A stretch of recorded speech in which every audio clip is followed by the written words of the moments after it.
Your aloe vera isn't dying because you're a bad gardener. It's dying because nobody told you this one thing. And it's sitting in your kitchen right now. Welcome back to Daily Sprout Gardeners, where we don't just grow plants, we grow obsessions. Today, I'm about to hand you the dirtiest little secret that professional nurseries have been quietly using for years.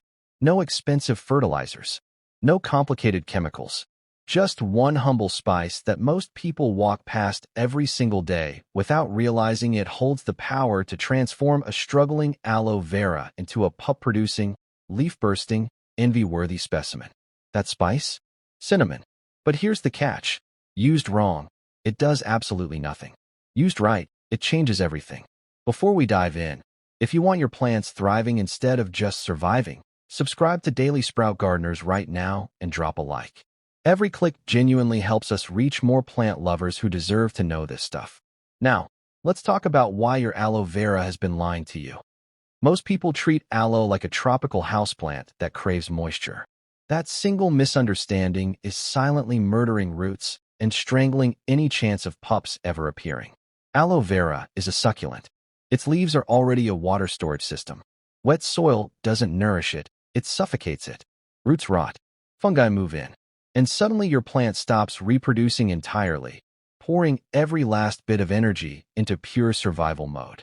This is exactly where cinnamon steps in and rewrites the story.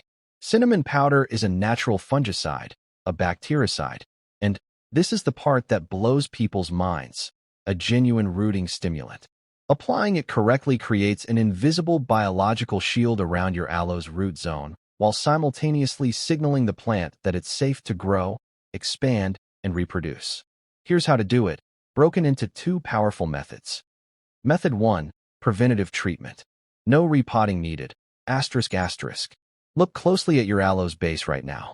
Compacted soil? A whitish film on the surface? Those are red flags, signs of moisture buildup and possible fungal activity creeping in undetected. Grab 1 generous tablespoon of pure cinnamon powder, not the sugared baking blend, pure cinnamon only. Scatter it evenly across the entire soil surface around your plant's base. Then take a small stick and gently work it into the top 2 centimeters of soil. That's it. But don't underestimate it. Cinnamon heals micro wounds on roots caused by overwatering, seals damaged tissue, and stops rot from spreading further. It's essentially emergency first aid for a struggling root system. Method 2. The pup explosion technique. This is the big one.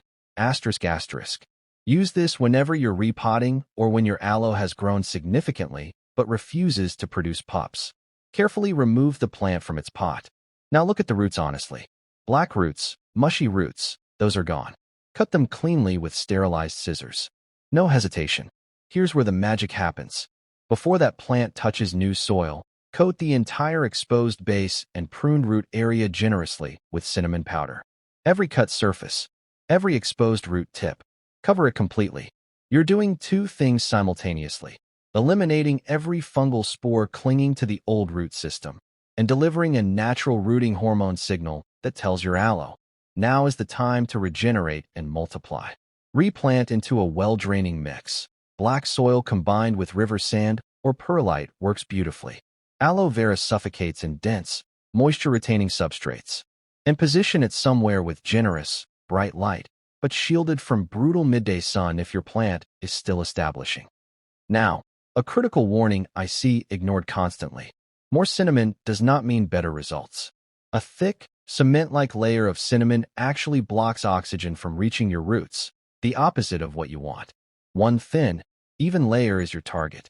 The soil must breathe freely. As for frequency, this isn't a weekly ritual. Apply it during repotting or as routine maintenance every 3 months. Consistency beats intensity every time. And when those pups finally start crowding each other, because they will, separate them carefully and immediately treat every cut surface on both the mother plant and the separated pup with cinnamon. Both plants seal faster, recover stronger, and keep growing without missing a beat. You now possess what most plant owners never discover. The secret isn't expensive products. It's understanding what your plant actually needs and using nature's own tools to deliver it. Gardening rewards patience. You won't wake up tomorrow to a forest of pups, but within weeks, you'll notice the color deepening, the leaves thickening, and then those first tiny green shoots pushing up through the soil toward the light. That moment makes every single step worth it. Share this with a fellow plant lover who's been battling a stubborn aloe vera. They'll thank you later. And now, before you go, head to the comments and write this. Asterisk, my aloe vera is going to thrive. Asterisk, that's your commitment to your garden and your signal to this community that you're serious about growth. I read every comment. I answer every question. Thank you for being part of Daily Sprout Gardeners, where every plant gets the chance it deserves. See you in the next one. Now go check on your plants.